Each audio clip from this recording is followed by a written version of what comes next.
Welcome, everyone, back to the Find Your Leadership Confidence Summit. I'm your host, Vicki Nettling again, and I am so excited to have my next guest, Sunitha Sandeep. Let me tell you a little bit about Sunitha. She has such an impressive background. She is a TEDx speaker and a trauma-informed transformational coach, helping high-achieving and high-functioning women break free from their inner struggles of anxiety, overwhelm, burnout, and fear to reach higher potential in their professional success with deep personal fulfillment.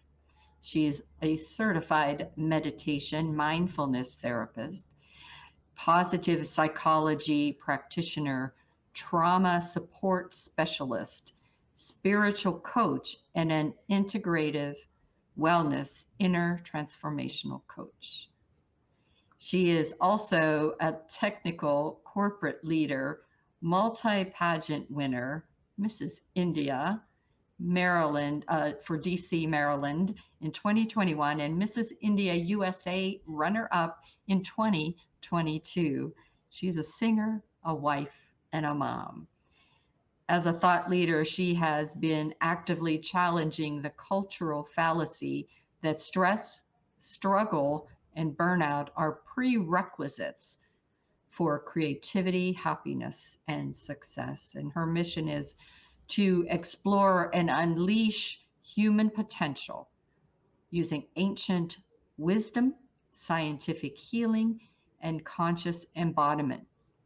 Please join me in welcoming Sunitha. Hello, my dear. Hello, Vicki. Thank you. That was a long intro. I And know, sometimes but it you feels have good. so many great, Thank great you. things. I wanted to share that. Thank you So so much. share with everybody what part of the country you live in now. I'm in Northern Virginia, very close to DC. Today's weather is about 45, but it's so windy here. So we're just getting through the cold. Hopefully, Yeah. pretty soon. It's funny in Georgia here, the sun is out and it looks like it's such a gorgeous day, but I'm thinking it's probably in the 40s too. In the it looks that way though. It's kind of deceiving. So, why are high achievers, this goal that we all are searching for, so unhappy? Oh my God, yeah. A long answer for this simple yet short question. We probably, as high achievers or high functioning women, ambitious women, high performing women, or even men, I think we probably set our goals at 17 or 18 years old. And then, for some reason, we were conditioned to believe that if we reach this goal, it's a happy life ever after. But then we did everything that we needed to do.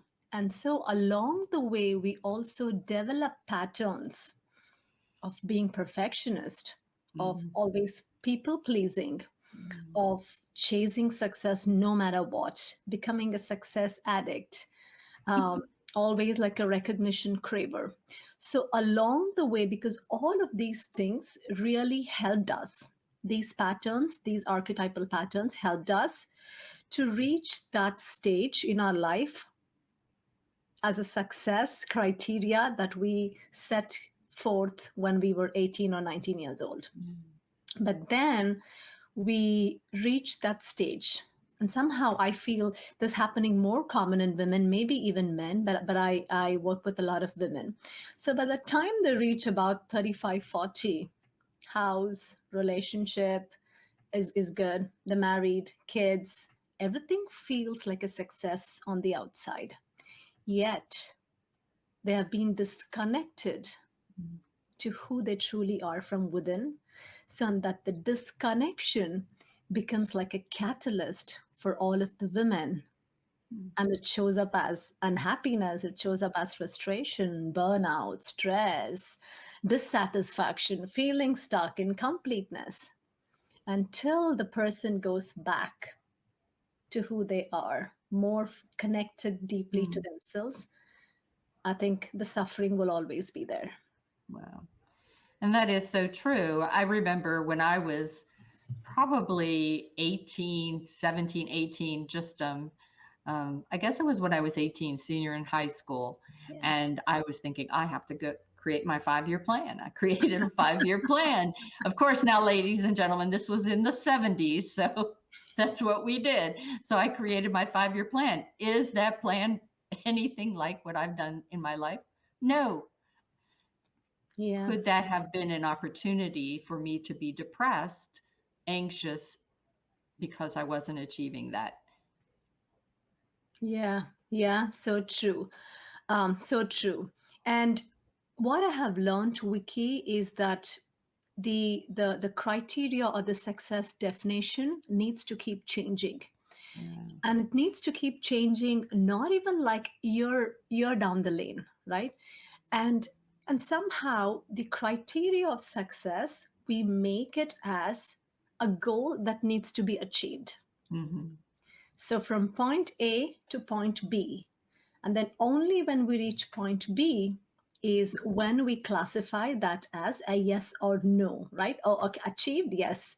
No, failure, right? Mm. But then, and I think it's the conditioning, it's the cultural conditioning, because throughout our childhood days and early adulthood, people only praised us for hitting that path and successfully hitting that path. So we somehow developed that going there successfully is the only way out. Otherwise, something is wrong with me. But then Mhm. it is good if we are able to succeed most of the Mm. time. And that's probably for a lot of high achievers, we somehow make sure that we succeed. Mm. However, what happens, the caveat there, the dark side to that is because we associate only success for anything that we drive, we become so scared Mhm. to go out and try out different things. Life just becomes like a cage. It's like a golden cage that is surrounding us. Everything is good, but I want to get out of the cage. I can't do it because I fear failure. Yeah. And I've never tasted failure. A lot of people never tasted failure, right? That's the fear that is going on. That is so true. As a project manager, the last probably 8 years, I went from traditional rain waterfall projects to Yeah, agile, where you were encouraged to try and fail, learn from what you did, adjust. And it was always difficult for those high achievers, those perfectionists, to really embrace that yeah, because they hated the idea that there was going to be a potential miss or fail in that exactly. process. Yeah, yeah. I think the fear of failure, and I think a lot of times the fear of failure again boils down, and then if we can go a little bit deeper into it, for a lot of high achieving or high functioning people, the fear of failure again is almost like a symptom, but then at Mhm. the deeper layers, Yeah. it's the fear of being worthless. Yeah. Because somehow we identify as high achievers, we identify our worth is only based on achieving. So there's an identity aspect now that is getting questioned. And it's very difficult because if somebody comes to my identity, I will do anything. My mind will do anything. My heart will do anything. My body, my nervous system is going to do anything to protect that identity. So Mhm. imagine if our identity is stuck in that always achieving, Yeah. always successful, no Mhm. failure. So Yeah. it becomes so difficult. As I told you, it becomes like a prison. We just can't. And even we want to, our minds are okay. We do all the mindset training, we do all the emotional intelligence. Still, the body holds you back. Mhm. The nervous system holds you back. You can't. And I always see these opposing forces that are happening. I want to, and I know I need to, yet something just pulls me back, and I don't know what it is. And when people say this, Mm. it's like, yes, yes. And that makes me think of, tapping into this feminine potential as a high achiever, that emotional intelligence, the empathy that we seem to naturally embrace and have is different than maybe the majority of those leaders around us that we have been emulating, modeling for the last 20 years, it's different than they do. How can we tap into that and excel rather than think we're less? Yeah. So the natural progression for us as human, as the evolution goes, is the victim level where we feel we have absolutely no control. Then the next stage that we are taught is to go and chase after everything that you want. And then we do a lot of these controlling practices, the right attitude, the positive attitude, the right awareness, where you need to put your attention on. We do a lot of these things. But then the driver behind why we do what we do is coming from a place of conditioned behavior. Just because my mom told me, just because my father told me, just because my culture told me, my country told me, or my whatever, like my set of people, my community told me. But then we still do it. We know how the doing needs to work. We know we are pretty exceptional in those. We know how to get things done. But then I think the further evolution that I'm seeing in a lot of these high potential people, um, and I usually call high potential because something within them tells them that they can do more, not like a do more in the sense achieve more and do more, but experience life in a completely different perspectives, multi-dimensional perspective. And that's why I use the word potential. And I feel every person has this innate potential, this innate intelligence. We can express ourselves more. We can have life experiences differently. We can see things from different perspective, and we all have that limitless potential. That's what I call it as when I say like the peak potential. Yeah. The shift to the peak potential now starts in the first step, in accepting, embracing, and allowing, and willingly allowing everything. Willingness. And I think that willingness is the number one step to transfer or transform or to get transmuted into the feminine potential, into the feminine energy. And I think we women are naturally that creative, willing, tender, vulnerable, open, accepting, empathy, compassion, love, presence. All of these come shift from a masculine to this feminine potential. That is what it is. And the minute we shift into these expressions of the energy, which I call, which is more feminine energy, the minute our consciousness or the energy starts expressing in this way, something within just relaxes. Our nervous system relaxes. Our body relaxes. We just tend to settle down a bit. And the minute we settle down is when the innate intelligence starts talking through us. We become an instrument. So is this why women today are so burned out? Yeah, extreme high masculinity, extreme high chasing and doing things, extreme multitasking, not able to set boundaries or extremely strict boundaries. I think if you are on either side of the spectrum, complete like absolutely no boundaries and allowing everything, versus I have so rigid boundaries that I'm not going to allow anybody. Both of these, and the this is probably and the social media is not helping either. No. We see this do it all women kind of an avatar, right? And then we keep looking at them and then saying, oh, there's more for me to do. But then we are operating, or we think we are operating at this level, but there is more to do. And then this gap is always there. And I call it as the do it all discrepancy. And the more we get more information that comes to us, more things are happening around us, the more there is more discrepancy, there's more gap between the big avatar, the illusory avatar Mhm. that we think we need to be versus what we are doing. And somewhere I think we have forgotten to just be present to our normal day-to-day world, which is where the manure is, or the soil is Mhm. for our next level potential. And we somehow forget that we just want to go from a masculine to do everything that we can to get into that peak potential that we think.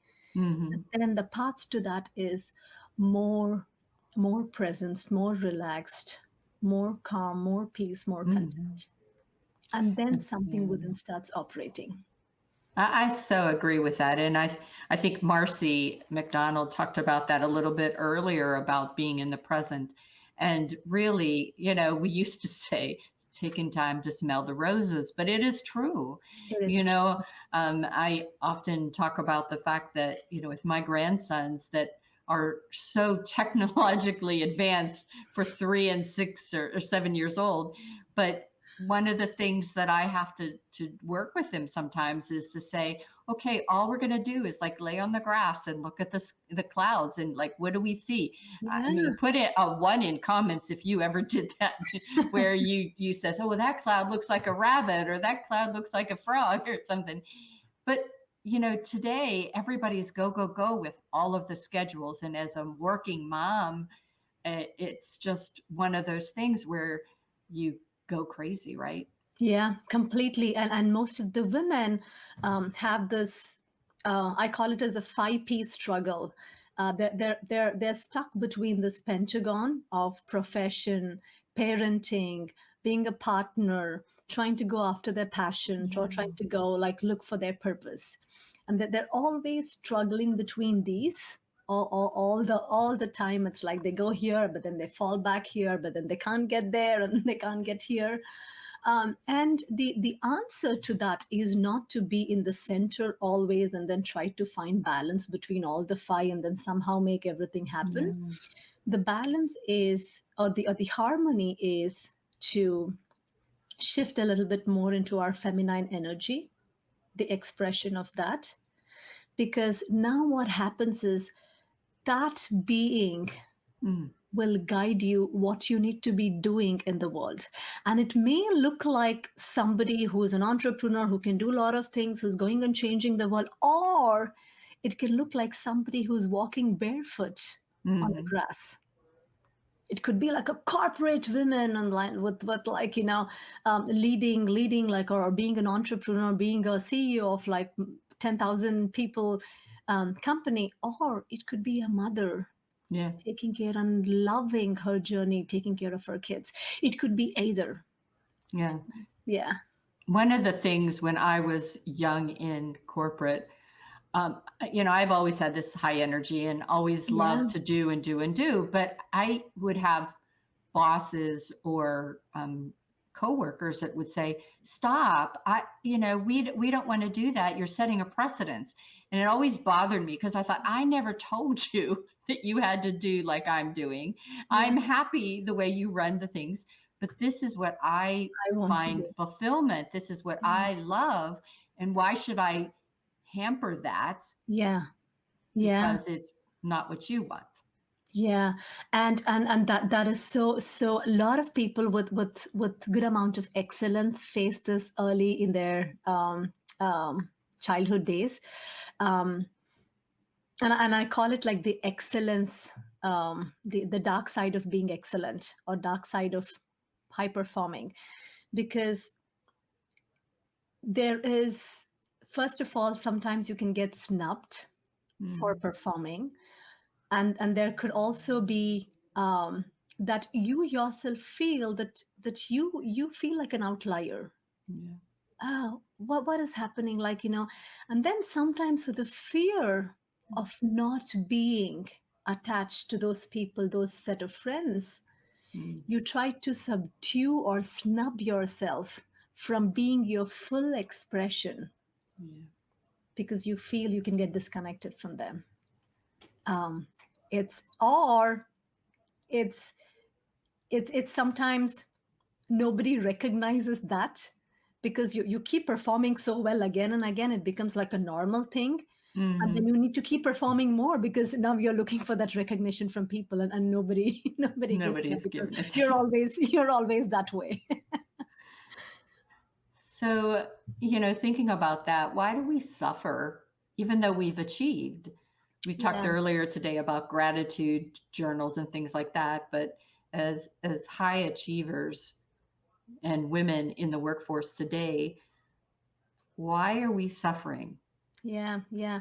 Just I think we are holding on to the previously defined success criteria. We're just holding on to it, or we are pushing away, or we are resisting to what the world is giving us, the opportunities, the situations. So for me, suffering comes by doing only two things. Either we push, we resist things, or we try to hold on, grasp Mhm. onto things. So in the realm of high achievers and success and so on, I think we still always want to hold on to success. And the minute we try to hold on to success, which means we are throwing away so many opportunities and the reality that the life is offering us. And that is a very deep place of suffering. It's too much because we Mhm. are going against life. Yeah. And so often we women as well as men are we get in that job and it's not fulfilling us any longer. It Yeah. really isn't challenging us, but we're afraid to move to that uncomfortableness, to Yeah. that new challenge, to the change, Yeah. because we don't know what we don't know. Yeah. And Yeah. and as you said, though, it could bring so many gifts and so many opportunities. Yeah, we don't know what we don't know, and then that's probably is the biggest fear, the fear of unknown. Yeah, for sure. I think change is something that is always difficult. The last 2 years forced us to Yeah, change faster than we would have. I think that we wouldn't be doing things like this today if we didn't have COVID. But exactly. look at the benefits that we received from that. I know. Yeah, I totally agree. Like I think the whole world is coming together, Yeah. and we discover the potential that's hidden in the internet, in a better way, in a more Yeah, positive way. right. Yeah. Well, it is time now for you to share what your free gift to all of our attendees is today. So if you could just take a few moments and let us know what they are going to receive. Yeah, so I have two free gifts. One is the 1 hour masterclass. It's a free masterclass. I talk about the 5 shifts that women might want to go through to take them from a place of severe anxiety, or there is absolutely like no clarity. If there is confusion in their life, or they're getting burned out, they just feel stressed, and sometimes it can even lead to depression if it happens Mhm. in a longer time, and burnout. So if they find themselves in that situation and then feeling stuck and incomplete, the 5 shifts process that can take them to a place which is more effortless, more coming intuitively, guidance coming from an intuitive place, and more tapping into the truth and an alignment from where the peak potential starts coming out. So I talk about the 5 shift process, and then I also have an ebook that again talks a little bit about my journey, and again the shift process that you can do today, right now, to go to that place wherein you can even have higher professional success, but with a deep personal inner fulfillment. So one of those is her VIP gift. So if you have not upgraded yet, you need to be able to do that right now. Go grab that VIP upgrade as so you can get the video of all of the speakers today, as well as this wonderful gift that she has for you. And again, I appreciate you being here, Sunitha, sharing such great insights to all of us that are any type of leader, but especially those high performing leaders. Thank you so much, Vicki. I'm so grateful to be here. So what was your final words, some the nuggets that you want to have them leave with today? Yeah, the number one thing is start with acceptance, a deep acceptance to exactly the situation that you are in, and see how life changes. Awesome. So thank you very much, everyone, for being here, listening to Sunitha. And next up is our keynote speaker, Adam Homey. So go ahead, take a break, get a glass of water or something to drink, and join us back for the next hour where we're going to meet with Adam Homey.